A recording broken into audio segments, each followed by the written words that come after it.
So, in order to explain how other teams have used this in the past, I'm going to give you an example of Lean Canvas modeling in Moldova with a team that I worked with from Gaguzia. The team name was Vishniki, and they were making mushrooms. Okay? So we're going to talk about what goes into the Lean Canvas, and the examples I will give you are from the team that won second place last year in the Diamond Challenge competition. Okay? Alright, so starting with the Lean Canvas, we're focusing first on the two outside sections, on the problem and the customer segment. The customer segment is the specific group of people or organizations a business intends to serve. These are the people that will buy your product. Okay? And you need to know what groups of people are going to buy your product. Maybe for the hair salon, there are young people, young girls, that will want products that are tailored or meant for younger girls. And then there are also older women who want different types of products. They want not the flowers, they want chocolate or whatever it is. You need to understand what are the problems and the needs of your customers. And maybe not all of your customers are the same. Maybe they don't have the same exact problems. And if they have different problems, then you can separate them. Okay? You also need to understand early adopters. Who are the people who are most affected by their problem, and who will be the first people to buy your product? You can write it down here. And when you go to write down information, you don't have to write all of these, but these are some ideas of what you can put in your box on the Lean Canvas. You can put down if they are a doctor, or if they are a business person, how old they are, if they have kids or if they don't have kids, if they make a lot of money or if they make a lower amount of money, free time, where they shop, what types of social groups they're in. So take a look at that list later on and determine who is the type of person. Don't just tell me it's girls who live in your village. Try to tell me about who they are and what they do. And from that, you'll be able to make a much more specific solution to them. Next, you've got to talk about problems. The top 1 to 3 problems that your customer segment needs solved. Okay? So you need to understand what is most important, what got them very emotional, or what gave them a reaction when you were speaking to them in the interview section. Those are the problems you need to focus on solving. Okay? Whatever they were excited to tell you about. And then what are the ways that they currently solve that problem? What are the existing alternatives? How the problem is currently being solved. Okay? And with that, you can write down how often they have the problem, how much it costs them, if they know it's a problem or not, and if it's a new problem. Maybe if it's a new problem, it's just going to go away on its own in a few months. Maybe it's not the right problem to solve. Okay?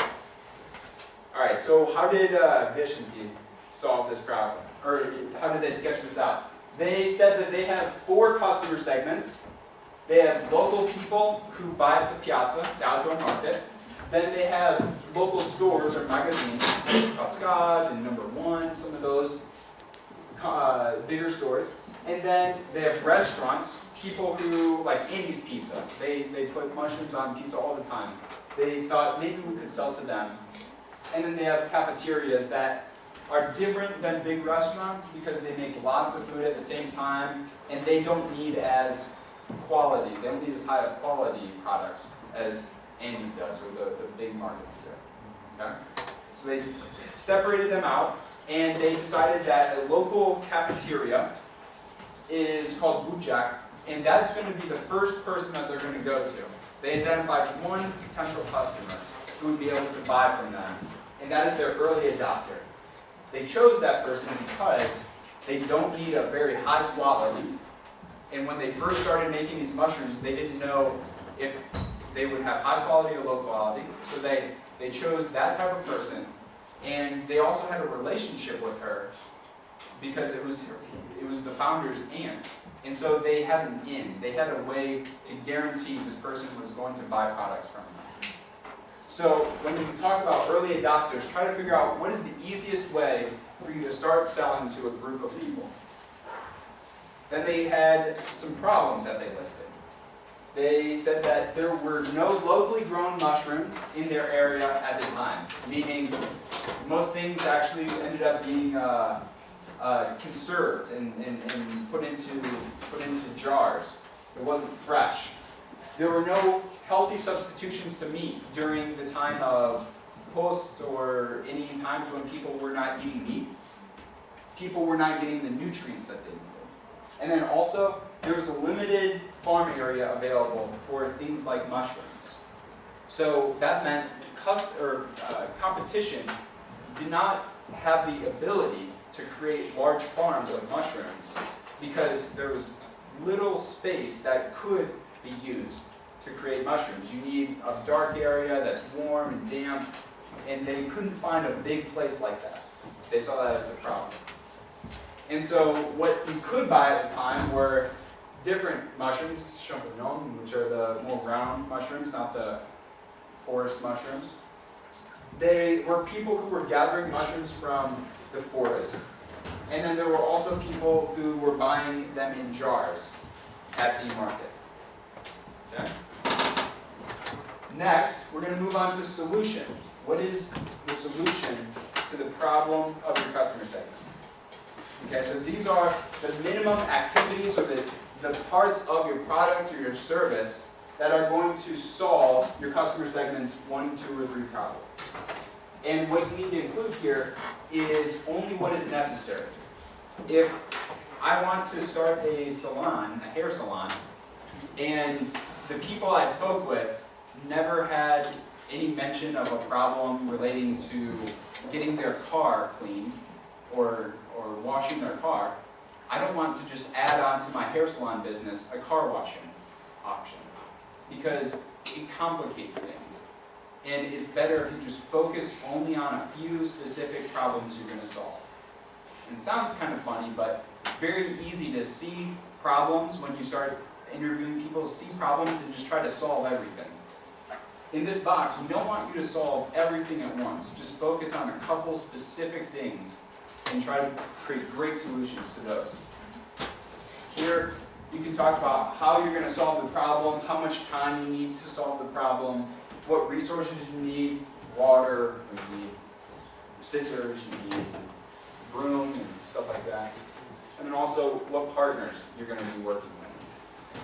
For Vision Cube, they decided that they were going to rent out the basements of people who were on pension. That way, they didn't have to buy a really big area, but they still got something that was dark, warm, and underground. And these older people, they weren't using their basements for anything more than keeping other jars of canned goods, right? So instead of wasting instead of investing lots of money on a big building, what they decided is they were going to rent out basements for 50 lei or 100 lei per month. Then they decided to grow natural mushrooms in these basements and deliver to the customer the mushrooms at the same time collecting payment for those mushrooms. And in the case that it was needed, a lot of people said they didn't know how to properly cook the mushrooms. They said, I will train you how to cook the mushroom. And that's how they made the sale.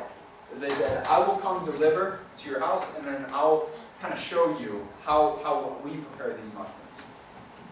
Make sense? Okay, so now we're getting to the unique value proposition.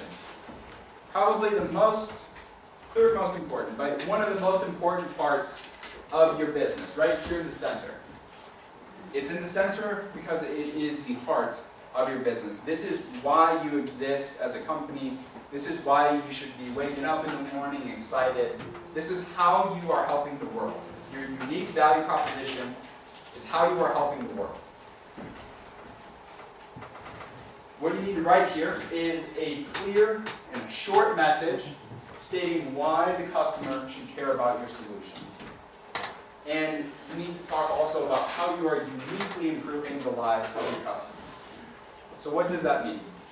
If I am solving the problem of these young girls, and they don't know where to get their hair done.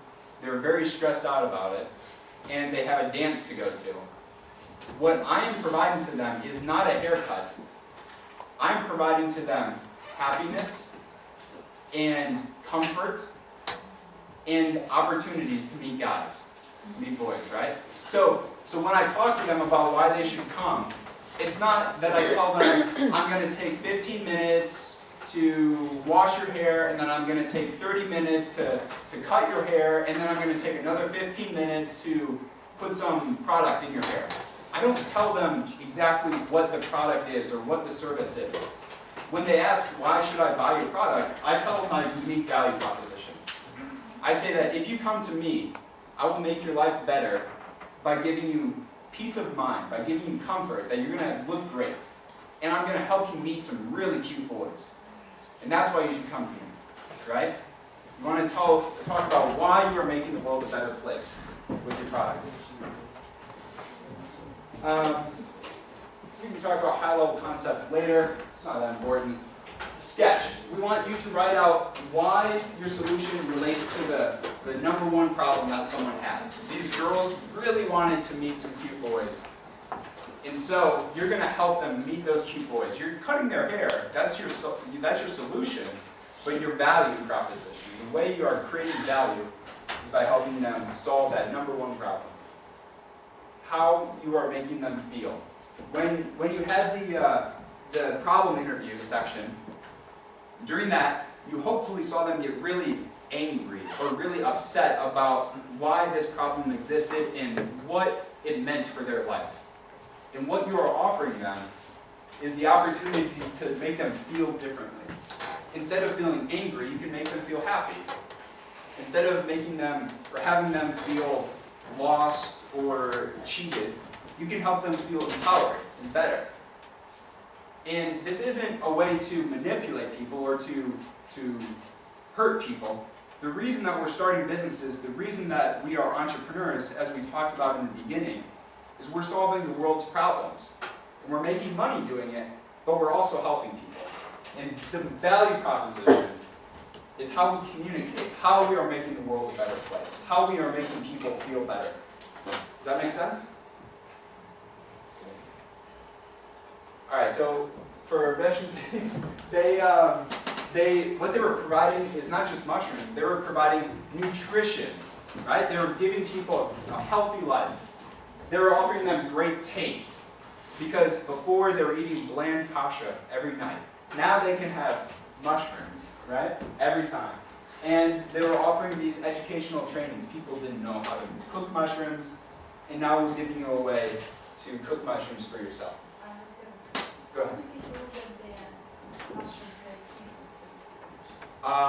They took pictures and then they had a piece of paper explaining it, but it was mostly because in where we were in Chattanooga, the people they were selling to at the beginning were friends or professors or people who knew them, and they had trust. They did not have certification that was organic free, because in the beginning that would take a lot of time and a lot of money, and they wanted to test their idea very quickly. Therefore, they had a plan long-term to get a certification, but at the very beginning they just had trust. People trusted that they were technical for it. Good question. Good question. Okay. Moving on to channels. You're going to have two types of channels. The first one is your product channel. Your product channel is how you create your product or your service.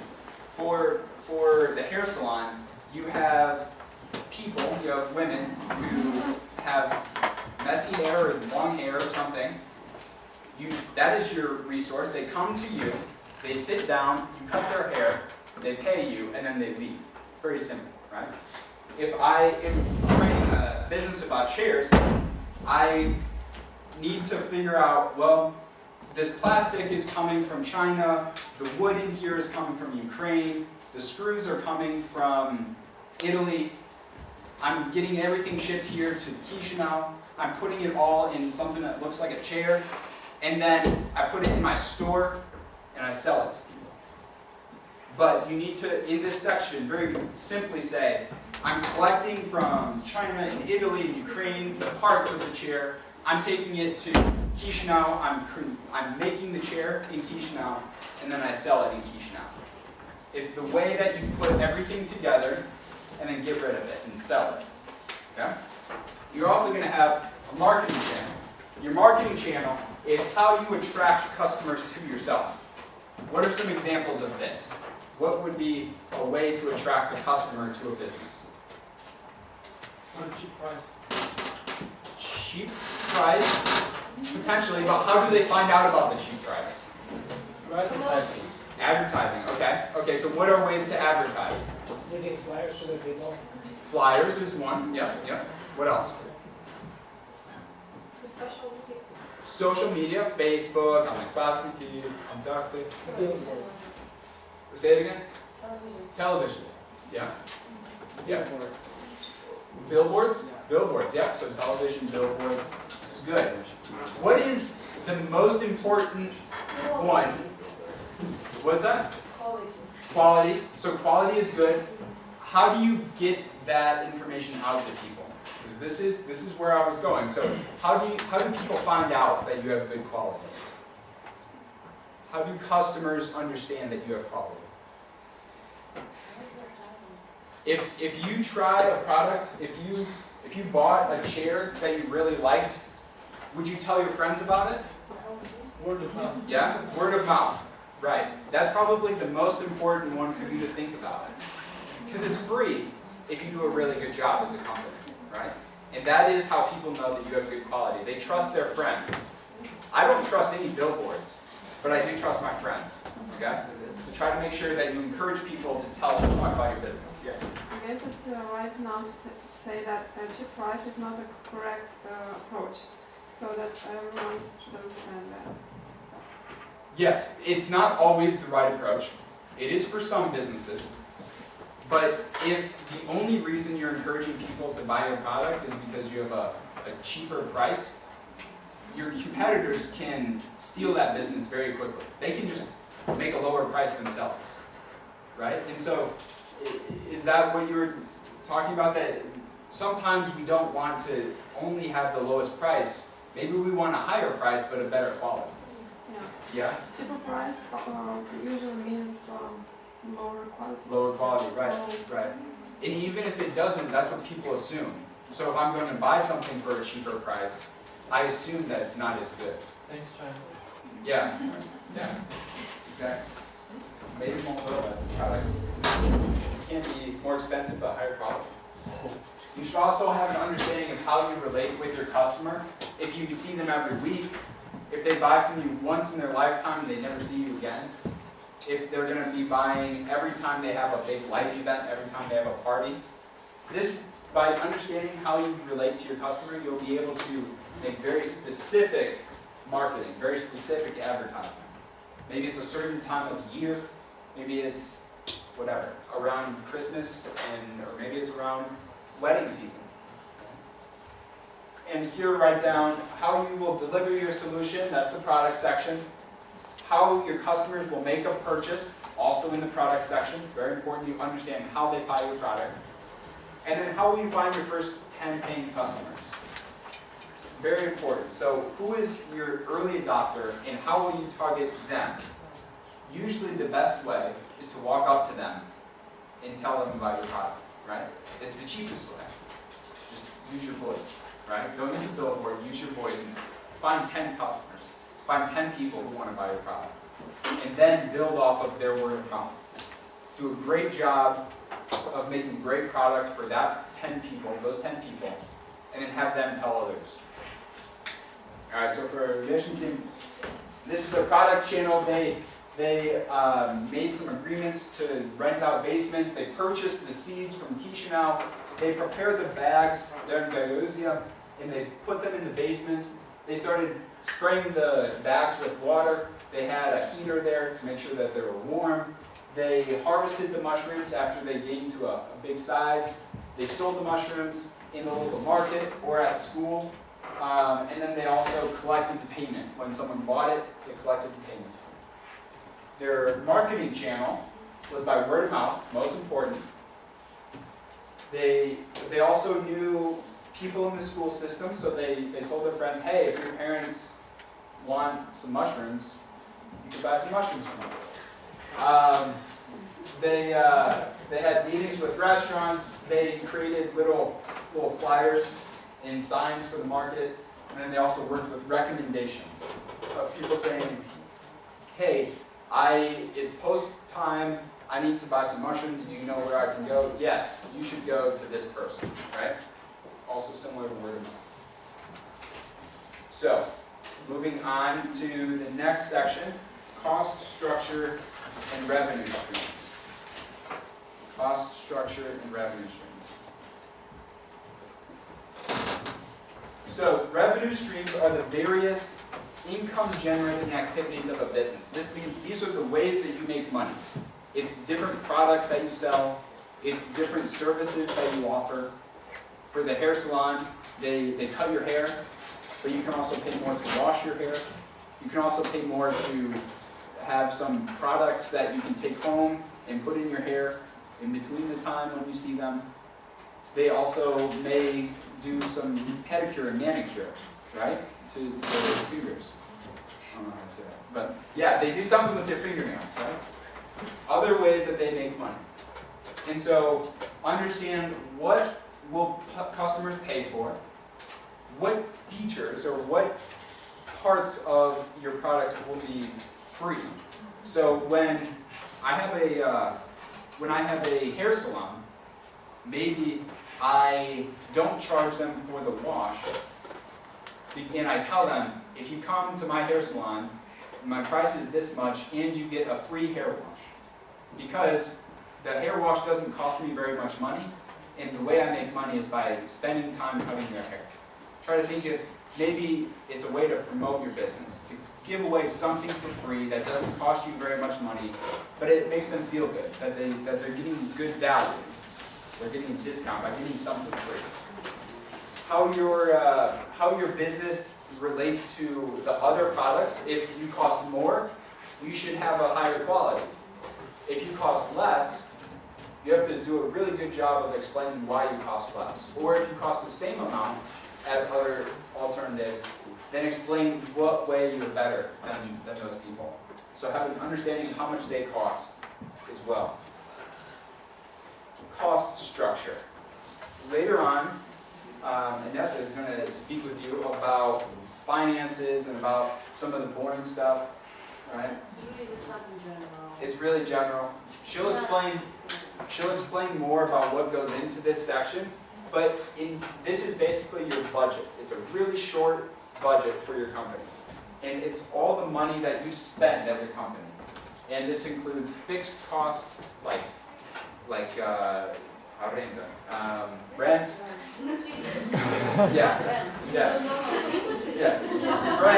and electricity. You'll get more of that later. I'll keep going. Vision. So their revenue streams is they sold mushrooms. They sold mushrooms that were in jars. Their products created a fertilizer and a seed that they could sell. And then they also sold cooking lessons that they gave away for free if someone purchased 10 kilograms. This is an interesting section. Many businesses create waste. So when these guys were creating mushrooms, once they harvested the mushrooms, they had these bags left over. And most people were throwing the bags away. Right? They thought, my business is to sell mushrooms. Why would I need this leftover bag?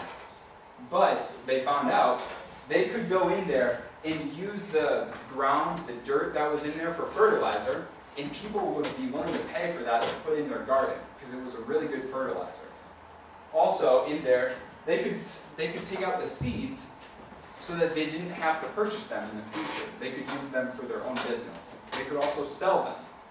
Okay? And so when you're creating your business idea, try to think if there's something that you do that you would be throwing away that you can actually sell or make money off of. if you are making chairs.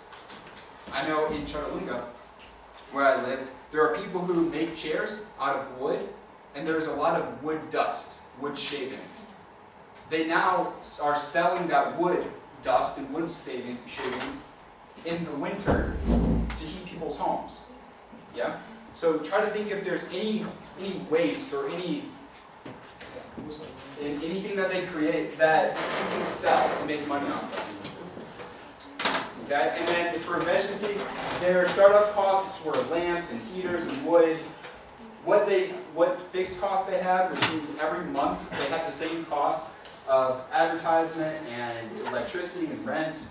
And then the items that changed were variable expenses. Those were straw and water. If they made 100 kilograms, they had a high expense here. If they made 10 kilograms, they didn't eat very much straw or bags or water. Again, and that's we'll go into more detail about that later. And so finishing up with our last two boxes, we have key metrics and we have unfair advantage. Key metrics and unfair advantage. So what are key metrics? These are 3 to 5 indicators of how your business is doing, if it's a healthy business. And what we put down here are the ways you know that you are on track as a business. If you are not achieving this indicator, if you are not achieving this measure of success, you know that you need to change something about your business. We'll get into some examples in a second. So like I said, if you're not achieving this indicator, you need to make some changes. And what you'll put down here is things like, how aware are people of my business? Maybe I need for 100 people in my town to be aware of my business. If less than 100 people are aware of my business, if less than 100 know that I exist, then I need to change my marketing to make sure people understand who I am. How often I get new customers. Maybe I want 20% of my sales to be new customers so that I'm growing and more people know about me. If I have less than that, I need to do a better job of advertising or speaking to people. A big one is time needed to complete a job. If I am running a hair salon and so the place that I go to get my hair cut, the longest haircuts I've ever gone to in my entire life. He does a really good job, but he takes literally an hour and a half to cut my hair.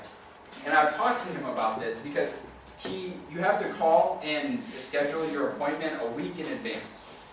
If he was able to cut people's hair in a half hour, like most people do, I usually get my hair cut in a half hour.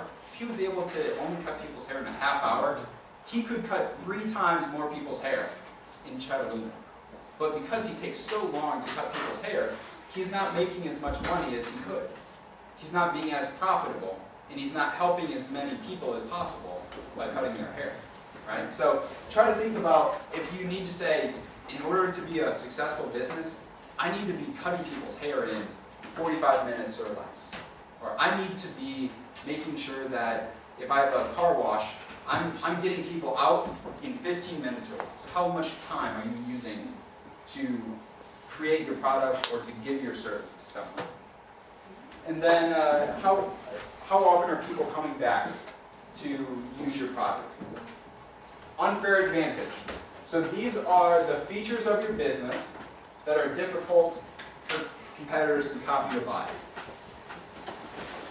Who here has at least 5 pizzerias in their village or town? More than 5. Okay, more than 5. Okay. Who here has at least 5 Chisinau bars that are in their town that have like big signs or something like that? Okay, we got a few. Okay, yeah. Who here has more than one furniture company in their town? More than one furniture company? You got a few? Okay. The point is, the way that people are doing business, not only in Moldova, but all around the world, is they try to find ideas that are working and copy them. If they see someone having success, they want success too. They want to make money, and so they'll try to copy that idea. And you need to expect that if you are successful as a business, if you're making money, you will have people that are trying to steal your idea and copy it. And in this section, this last section, which can be difficult to fill out, you need to be thinking about ways that when people try to copy your business, what are things that you have that they don't? What are ways that you can create a relationship with someone that other people won't be able to copy? What is an experience that you have that other people don't have? Some of you have been in America on a flex program or on some type of travel exchange or Olympiad. You may have learned something or met someone there in America that people who are 30, 40 years old, they don't know those things. And you have a unique way, a unique advantage of running your business. And so this is something that you may not have right now. And so you may need to put it down as an advantage that you want to develop over time. So maybe you don't have relationships with the Ministry of Economy, or with an American partner, or with a German partner. But you can say, in order to be successful, in order to compete against people who will copy my business idea, I want to have those relationships. My goal is to be more competitive and to have an advantage against people in the future. So even if you don't have them today, try to think about ways that you want to grow and to become competitive in the future when people do copy your idea. Okay, and so for Yeshinkiv, they had some key metrics of 8 weeks or less to harvest. They would waste money if it took more, they would lose money if it took more than 8 weeks to put the bag together and then start cutting off the mushrooms from the bag. They wanted at least 30 kilograms of mushrooms in every bag, or else they would lose money. They wanted it to take less than 8 hours total to sell all of their products, 2 days.